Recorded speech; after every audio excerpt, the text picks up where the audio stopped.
بسم الله الرحمن الرحیم. السلام علیکم و رحمت الله و برکاته.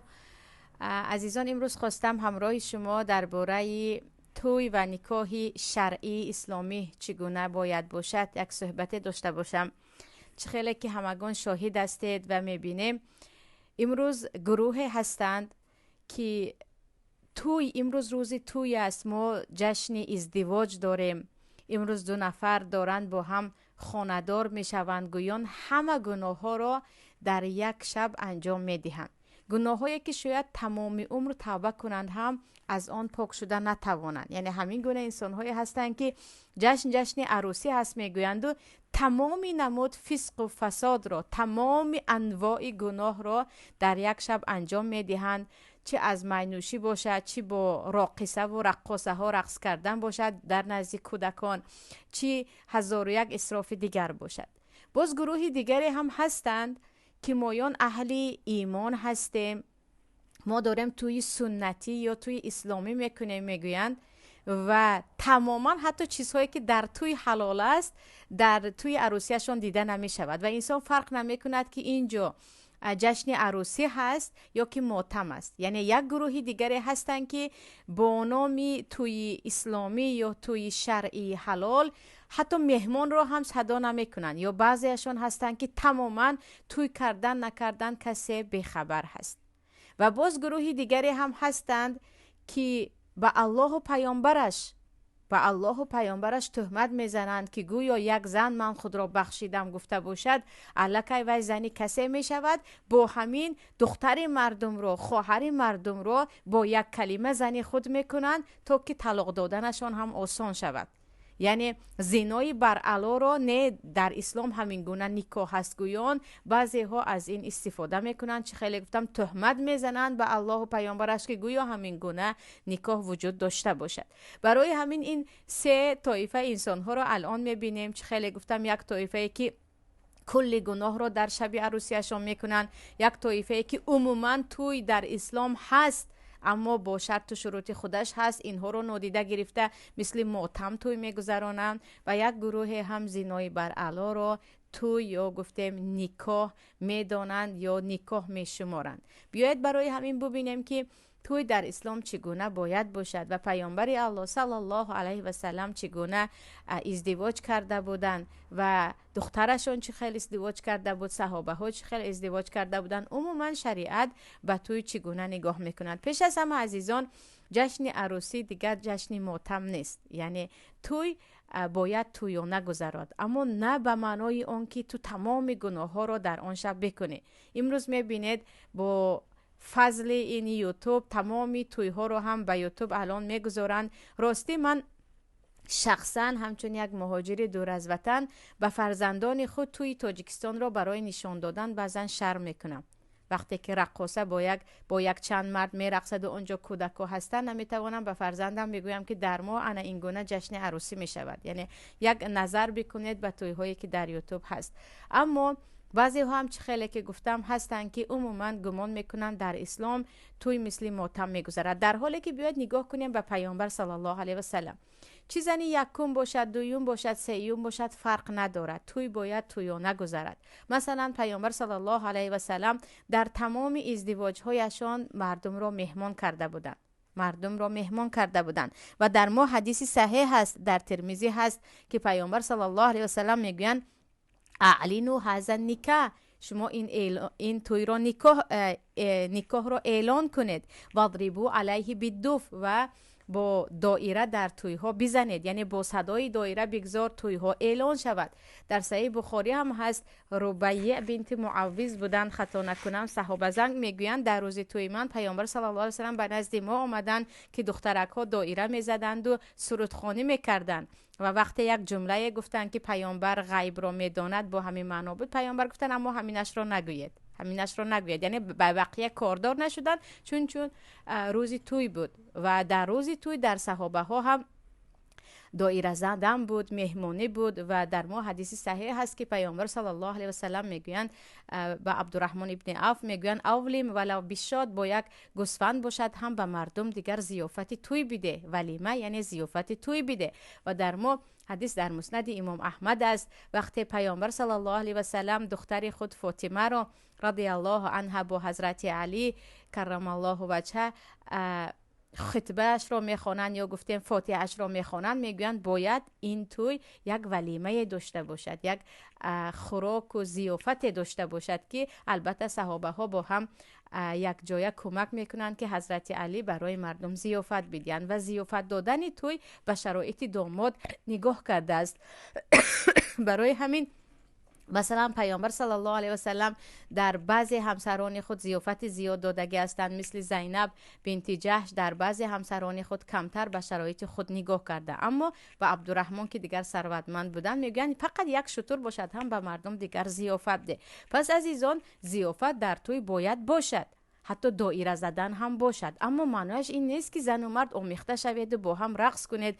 و خیلی متاسفم به خواهرهایی که راستی گپ شرمم هم می آید با حجاب دیگر تنتنوار در بین مردها می رقصند. و اگر عزیزان اخبار رو دیده باشید، همین به نزدیکی بود یکی از تویخانه های بزرگ عراق اساساً در جای کردنشینش با کامل آتش گرفت در روز توی، وقت زن و مرد همه می رقصیدن و تا 200 نفر خطا نکنم سوختند و در همانجا یعنی وفات کردن، یا گفتم بلای به سرشان آمد. و چه خیلی میدونید این یک مصیبت بالای مسلمان ها هست، چه عرب و چه عجم. امروز روز توی است، گویان زیاد از حرام کرده ها را حلال میدانند و یک جشن توی تماما به ماتم تبدیل شده بود که مثلا من خودم زیرنویسش رو خواندم که اکثریت میگن آخر این همه گناهی که در یک شب میکنید انتظار باید باشید که شما بالایتان عذاب میآید، چون وقت گناه علنی شد یعنی آشکارا شد آنجا حتما عذاب الله نازل می شود. پس عزیزان می توانیم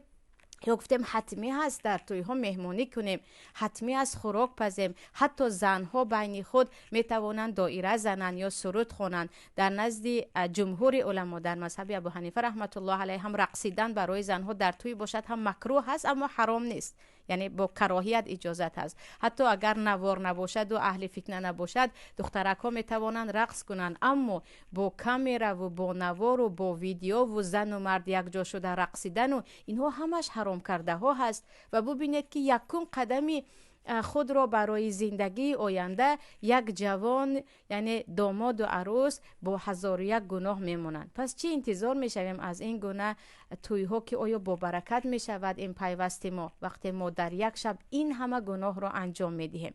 مهمانی بکنید، حتی دایره بزنید، اما زنها باید جدا باشند، مردها باید جدا باشند. یک ترانه شعر با که ندارد، اما این همه رقصیدن و این همه فساده که حتی کودک نمیتواند بعدن تماشا کند که خجالت میشود. و من حیران میمونم برای پدرانی که اینقدر میرقصند با رقاصه و در توی ها، مگر از خود خجالت نمیشوند فردا فرزندشون ببیند و بگوید پدر تو چی کار میکنی؟ آیا به شأن یک یعنی مرد مسلمانی را یک سو گذاریم؟ یک مرد میزبد که این گونه در بین مردم بی آبرویی کند. اکنون عزیزان پس باید اولا توی اعلان شود، در توی حتما ضیافت باشد، مهمانی گیرند، پذیرایی کنند، حتی دایره زدن، اما باید زن و مرد از هم جدا باشد. و عروس هم میتواند لباس عروسی پوشد و حتی فتحه سفید باشد، هم برای اون که فتحه سفید این رمز عروسی هست در تمام دنیا. الان یک لباس عروسی هست. زیادی و عجیب شده است که میگویند فتح خیلی گناهی کبیره هست، بعداً با جامعه ملی تاجیکی در بین زن و مرد برآمده یا تعظیم کنان میبرند یا رقصیده میبرند، یعنی گویا که این گناه نبوده است، در حالی که لباس عروسی در زمان پیامبر صلی الله علیه و آله هم بود. در ما حدیث در صحیح بخاری هست که قلاده یا گردنبند رو زنها به هم دیگر میدادن یا عروس رو آماده میکردند، خوشرو میکردند و به خانه داماد میفرستادند، اما به شرط آنکه مردهای نامحرم او را نبیند. اگر لباس عروسی پوشد هم مردهای نامحرم نبیند، یا اگر عکس گرفتن آنجا اهل امانت باشند. میبینید که چقدر عروسکان سطردار امروز صورت و نوار و حتی رقصشان در تمام یوتیوب ها هست که این فساد و فتنه و البته که یک شرمندگی هست برای یک زنی با عفت. زنهایی که میگن من من چی کار خواهم در 2 روزه حیات میکنم، برای آنها سخنهای من یگان رابطه ندارد. صحبت من مخصوص برای خواهرکانی که اهل عفت هستند، خدا ترس هستند و نمیخواهند به خاطر یک شب این همه گناه را مرتکب شوند. پس چی گفتیم؟ می توانید عروسکان لباس عروسی پوشید، می توانید حتی زنها بین خود خرسندی کنید، اما شرط و شروط دارد. نباید مردها با خبر باشند، نباید با مردها آمیخته باشید و نباید با یک موسیقی های رقص باشد که دیگر می دانید موسیقی شروع شد، آن صحنه دیگر به یک صحنه مجالس یا گفتیم به یک نشست شیطانی تبدیل می شود. و درباره مهمانی هم چه خیلی گفتم مهمانی می کردند و پیامبر صلی الله علیه و سلم برای تمام همسران خود مهمانی داده بودند. و خیلی عجیب است امروز بعضی برادرهایی که زنی دوم یا سوم یا چهارم میگیرن، سنت گفته زن میگیرن، اما ولیمه دادن رو بعضی علما واجب میگویند و در نزد تمام علما، یعنی کلی علمای مسلمین، نکاح پنهانی حرام است. پیامبر صلی الله علیه و سلم فرق نکاح و زنا رو در اعلان گفتن در حدیثه، اما توی رو به کسی اعلان نمیکنن. وقتی تو سنت گویان زن گرفتی، حتما باید فرض گویان توی رو هم اعلان کنی، حتما باید به مردم یک معرکه دی که فلانی رو من زنی دوم کردم یا زنی سوم کردم. امروز اکثریت پنهانکاری ها در نکاح زنی دوم و سوم است که حتی اهل خانوادهش نمیداند. یعنی ببینید که حتی زنهایی هستند که حتی اهل خانوادهش رو نمیدانند که خصوصا در مهاجرت این زنی کسی شد، بعدن چه خیلی طلاق گرفت، چه خیلی فرزنددار شد، چه خیلی حامله شد، همه یک باره میدانید با چقدر تهمت ها بالای زن می آید. و سبب اساسی این که ما توی رو از روی شریعت نگذرانیدیم. همون گونه که باید توی اسلامی باشد، همون گونه که باید اعلان شود، باید ضیافت داده شود، دویم سوم زن باشد هم او زن است. و اسلام هرگز در یگان چیز فرق نمی کند، نه در مهر و نه در نکاح و نه در هدیه دادن. زن دویم رو کاملا پنهان میگیرن که به این راضی شدن دخترها هم خیلی عجیب است. چیزی دیگر عزیزان گفته مهمانی و اعلان کردن و رضاگی هست. مثلا در ما حدیث در بخاری هست، پیامبر صلی الله علیه و سلم میگن مردها زنهایی که شوهر کرده برآمدن تا خودشان اجازه ندهند، خودشان نگویند که من به فلانی به شوهر میبرایم، آنها رو هرگز به کسی به شوهر ندهید. و این چنین میگن لا تنکح البکر حتی تستأذن، و هرگز دختره که دوشیزه رو یعنی هرگز شوهر نکرده رو به اجازه اش به شوهر ندهید. یعنی پیامبر میگویند صلی الله علیه و سلم نباید زن چی شوهر کرده جدا شده باشد، چی دختر خانه باشد، به اجازه شوهر کند. و مرد هم عیناً همین خیل، یگان مرد را کسی حق ندارد که به زوری ازدواج کناند. و این چونین در ما حدیث در مسند امام احمد بود، از عبدالله ابن عباس روایت است، وقتی دخترکی به پیامبر شکایت میکند که پدرم مرا به زور به شوهر داد و مرا به نکاح او در آورد، پیامبر میگن اختیار کن، خواستی با همون زندگیت رو دوام کن، خواستی برو با او زندگی نکن، برای اون که وقتی تو رو مجبور کرده است، این نکاح چی است؟ نکاح در اختیار تو است، تو میتوانی ویرانش کنی. و عجیب است این است که زیاد از خواهرایی که میگن پدرم اهل علم است، مادرم اهل علم است، یا گفتیم اهل تقوا و اهل اسلام است، میگن به یگان اجازه مرا به شوهر دادن، در حالی که در ما حدیث در بخاری از پیامبر میگن دخترک رو اجازه پرسید. حضرت عایشه میگن دخترک شرم دارد، چه خیل میگوید همه رو به شوهر دید. پیامبر میگن اذن ها سکوتو ها، اذن وای ساکت بودن او هست، آرام که گرفت و گریه نکرد، یعنی معنیش او راضی است. پس عزیزان به این مسئله هم دقت دهیم، چون که نکاح بی رضایتی وجود ندارد، نمیتوانیم دخترک رو بی رضایتیش به شوهر دیم. اصلا عجیب است اینجا بعضی پدر و مادرها میگویند که به من خیلی داماد معقول است. تو که با داماد زندگی نمیکنی، تو که با اون مرد زندگی نمیکنی، دخترت با او زندگی میکند. برعکسش هم هست، پدر و مادرانی که میگویند عروس خیلی به من معقول شد، عروس خیلی به من معقول شد، اگر تو او رو نگیری من عقد میکنم.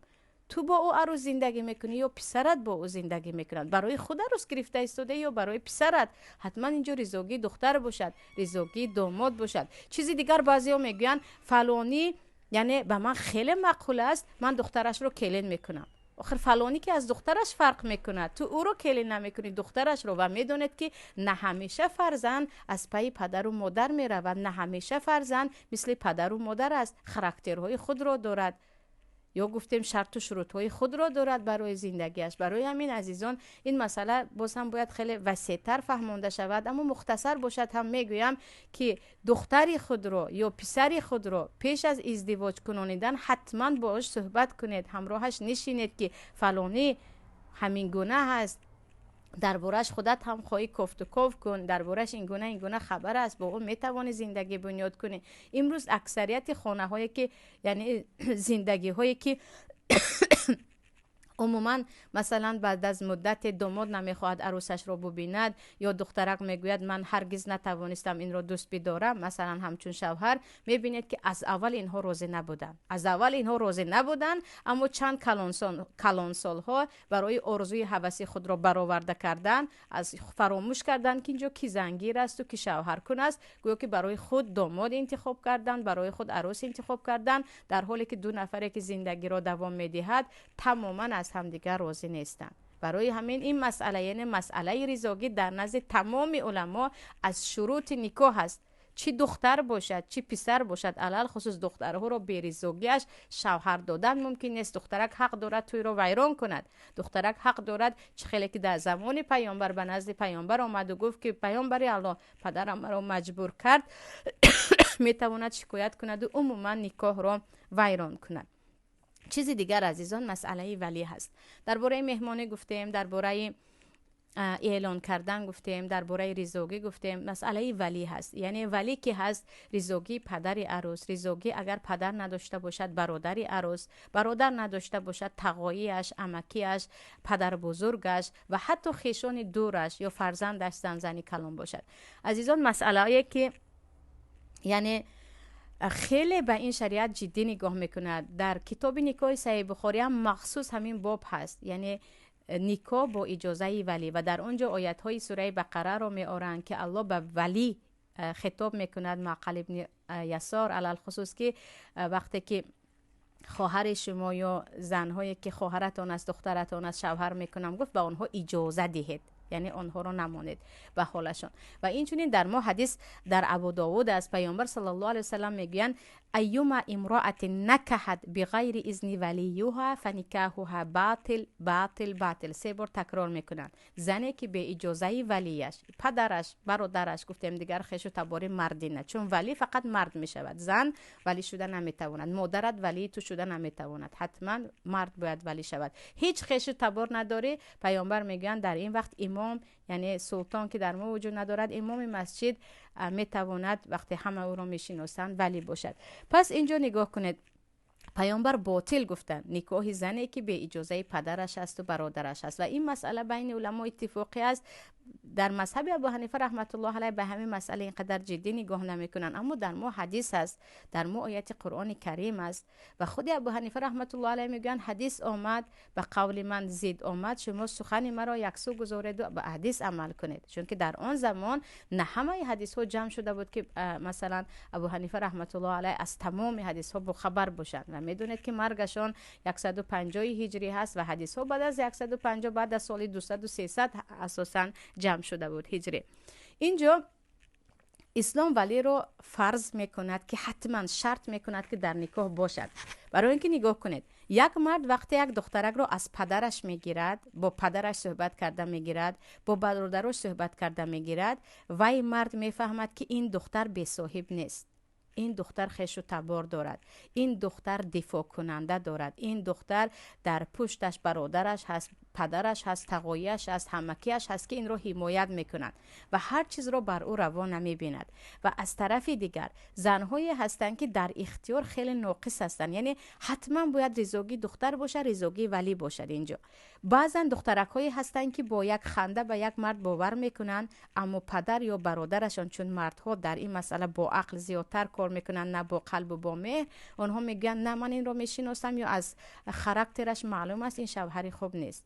برای همین عزیزان خواهرانی که پنهانی شوهر میکنید، خواهرانی که در روسیه علل خصوص به یک نفر یعنی زود گویا من عاشق شدم و دل بستم میگوید، بدونید که در اسلام یگانه عشق کافی نیست برای حیات برپا کردن.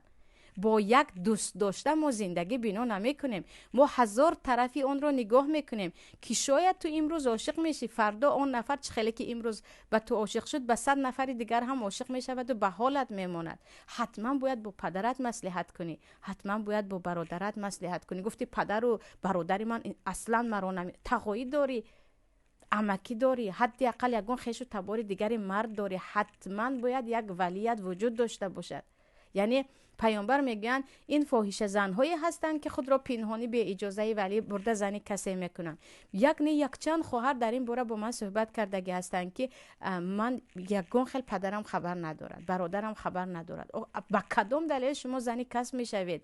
و عجیبش اون طرف هم مردی که یک دخترک رو میآیی به اجازه پدرش یا گفته به اجازه برادرش به زنی میگیری، فردا دختری تو رو همین کار رو کنن چی؟ فردا دخترت میآید میگوید پدر من زنی فلانی شدم. آیا به همین چیز ناموس یک مرد مسلمانی تاجیک اجازه میدهد؟ اون چیزی که کردی به سر تو هم میآید. برای همین عزیزان مسئله ولی از شرط های نکاح هست. به ولی خود، به رضاگی ولی خود هرگز به نکاح راضی هم نشوید. و این مسئله چون جدی هست، حیات برپا کردن، زندگی طولانی داشتن و گفتیم تا آخری اون با یک نفر زیر یک بام زندگی کردن مسئله حیاتی هست. برای همین اسلام میخواد این مسئله جدی نگاه کرده شود. عائله با خبر باشد، ولی با خبر باشد، یک دیگر رو شناسند. و مسئله دیگر مسئله شاهدان است که در ما حدیث پیامبر است که میگن لا نکاح الا بولی و شاهدای عدل، نکاح وجود ندارد مگر اینکه ولی هم باشد و دو شاهد هم باشد. یعنی حتما دو شاهد، دو مرد که یکی مشکلی شد میگن که فلانی زنی فلانی بود، همین قدر مهر در آنجا گفته شده بود، همین قدر با هم شرط و شروط داشتن. چون که در ما شرط هایی که گذاشتنش حرام نیست در نکاح گذاشتن ممکن است. مثلا مرد میتواند بگوید که من با تو ازدواج میکنم به شرط آن که مثلا تو تمام عمر کار نمیکنی، من زنی کارگر را دوست نمیدارم. یا مثلا مرد میگوید که من با تو ازدواج میکنم اما شرط دارم که تو یگان چیز میخوانی مثلا، یا اینکه در فلان شهر همیشه با هم زندگی میکنیم، یا با پدر و مادرم زندگی میکنیم. یا دخترک هم میتواند شرط گذارد با شرط هایی که در شریعت حرام نیست، شرط گذاشتن جایز است. و این باید شاهدا ببینن، ولی باید اونجا باشد و حتما چه خیلی گفتیم توی اعلان شود. اما امروز ببینید بعضی ها توی رو اعلان میکنن 7 روز 8 روز فقط رقص و مستی و بازی و دیگر صفت هایی که دیگر به انسان سالم نمیزیبد. بعداً میبینید که یگان کس در فکر عروس و داماد نه، همه در فکر کیف و صفای خود است. مثلا در اکثریت دولت ها میبینید پیش از رقص بازی خوردن و خورسندی زیادی و عروس داماد رو فکر میکنند که هر دو این در کجا زندگی میکنند. اینها مدتی 1 ماه حتما باید یگان سفری داشته باشد که یکدیگر رو خوب شناسد، شرایط خانه اش چه خیلی است. درمون فقط رقص و بازی کتی میگذرونیم که در این مثلا باید صحبت کنیم. یعنی چقدر به انصافی است نسبت عروس و داماده که به جای اینکه خیش و دبار یک جا شوند برای این دو نوجوانی که نو زندگی بنیاد کرده ایستادن یک کمک مالی کنن، برایشان یک دستگیری کنن، تمام پول داماد رو میخورن. چند روز فقط از بالای داماد میخورند و میرقصند و مست میشوند و میپوشند و باز میروند. عروس و داماد اکثریت بعد از زندگی میبینید که احوال گرفتار میشوند. تقریبا پیدا نمیکنید که عروس و داماد رو خیش و تبار گفته باشن که یک توی خاکسارانه گذرانید، روید یگانجا چند وقت دم گیرید یا یک دیگر رو خوش رو شناسید، یا یک شرایط خوب برایشان تیار کرده باشن که عروسک اینقدر از شب و روز کار نکند و با بعضی مثلا وسایل خانه کارهایش آسان شود. و چه خیلی گفتم بعضی دیگرها هستن که نه توی اسلامی هست میگویند و دخترک رو طوری به شوهر میدن که کسی خبر ندارد و دخترک اصلا در یادش نیست که کی شوهر کرد، چه شد و چه ماند. برای همین عزیزان بیایید متوسط باشیم، یعنی همان گونه که شریعت اجازه داد همان گونه تویمان باشد و اینقدر از پای خورسندی و پوشیدن و رقصیدن و خوردن برای یک روز نباشیم. اینجا زندگی طولانی 50 ساله 60 ساله 2 نفر هست، برای اینها فکر کنیم. یعنی اکثریت دولت ها میبینید خیش و تبار یک مقدار پسنداز برای عروس و داماد میدهند که شما با این زندگیتون رو بینید، حداقل 1 سال به عذاب زندگی کنید. در ما برای 10 سال هم میتوانند داماد و عروس رو قرضدار کنن. اینقدر به انصافی رو در خود حتی داخل عائله ها دیده می شود. یعنی این مسئله هم یک مسئله است که جدی باید با عقل و با فراسوت درست فکرش کنیم. این بود صحبت امروزه من همراه شما عزیزان.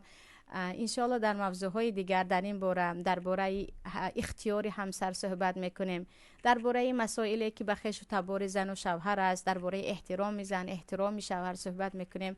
در پناه الله یگانه باشید. سلام علیکم و رحمت الله و برکاته.